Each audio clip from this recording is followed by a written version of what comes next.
Cecile's Diary, England, 1820.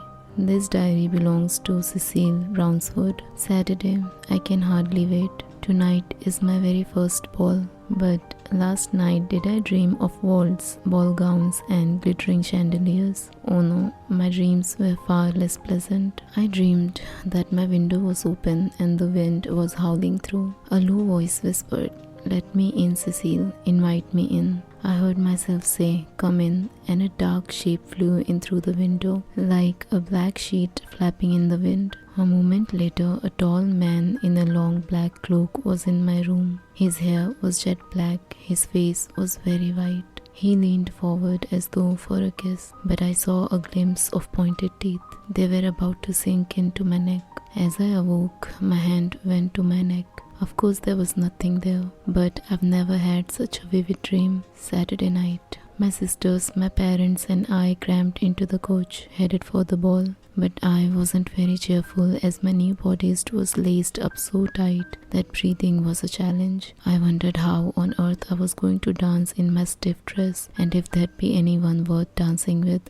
I doubted it. Not in boring old little Gidding. I wish I lived somewhere more exciting, where I'd meet dashing officers or brave sailors or daring explorers and be whisked away to exotic faraway places. The young gentlemen around here are about as exciting as cold toast. But perhaps my luck was changing. "I hear that someone's taken Grange Manor," said my middle sister Charlotte to my eldest sister Lizzie. "Apparently he is a handsome young gentleman, though I have not seen him yet myself." My heart began to beat a little faster at the mention of this mysterious person. When we arrived at the dance, the party was already in full swing. A small band was playing a jaunty tune, and on the other side of the room there was a large table groaning with food and drink. I was starving, so I started off in the direction of the refreshments.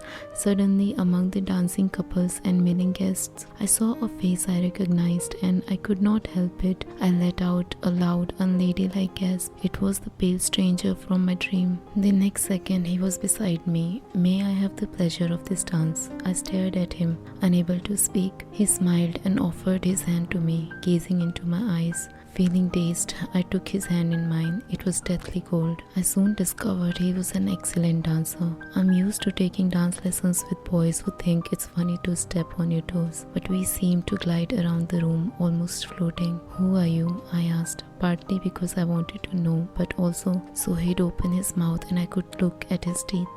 He didn't reply, but instead whirled me faster and faster around the dance floor until I was panting for air. He didn't seem to breathe faster. In fact, I couldn't hear him breathing at all. As the song ended, my partner bowed and seemed to melt away into the crowd. Sunday, the ball seems like just another dream today. I went to church as normal, took a walk in the fields, rode on pebbles, and took tea with my sisters at our cousin's house nearby.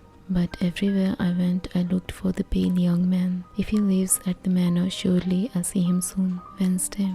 No sign of him anywhere in town or out of it. Perhaps he will be at Friday's ball. Friday night, as I arrived at the ball, I saw him immediately. My pale young man was waiting for me on the dance floor. I felt drawn towards him like a wind-up toy, unable to control my own feet. "You came back to me, my love," he said, as if it were the most normal way in the world to open a conversation. He took my hand and twirled me around the room. I felt as though I were in a trance. As the tune finished, I couldn't say whether it lasted minutes or hours. My partner looked at me with his deep dark eyes. "Come into the garden," he said. I tried to clear my head. It felt as though part of me, the sensible part, was asleep. "Only if you tell me who you are." I managed to say, "Please tell me." "Come," he said, "and I'll show you." Moments later, when we were on the moonlit terrace beyond the ballroom, the man's strange, beautiful face was close to mine. His strange, beautiful, pale face that I had never seen in daylight, with its sharp, sharp teeth and his chest that never rose and fell to breathe. The music indoors stopped abruptly and I was suddenly very awake. The thought that had been bubbling under the surface rose up and my heart jumped in fear as I realized, "You are a vampire." His face stretched into a snarl like an animal, no longer handsome. With a terrible hiss, he lunged at me. I ducked and ran as fast as I had ever run. Safe inside the crowded ballroom, I turned. The vampire was nowhere to be seen. I took a seat close to the buffet and watched and waited. To calm myself, I took a plate of food and began to pick at it. Just then, I heard a voice at my elbow. "You cannot escape so easily, my love." The vampire was standing beside me. I jerked my feet, spilling my plate of rich garlicky French stew everywhere. To my surprise, the vampire leaped back. "Garlic," he hissed, then turned and fled. As I stared after him, I had an idea. There were wild garlic flowers growing near to my house. As soon as I get home, I thought, I'll put vases of them everywhere. I felt much better after thinking of that. I spent the rest of the ball dancing with a very plain boy named Tom. He had red freckled cheeks, he breathed nosily through his mouth, and he stepped on my feet too. That night, I thought he was the best dance partner a girl could ever want.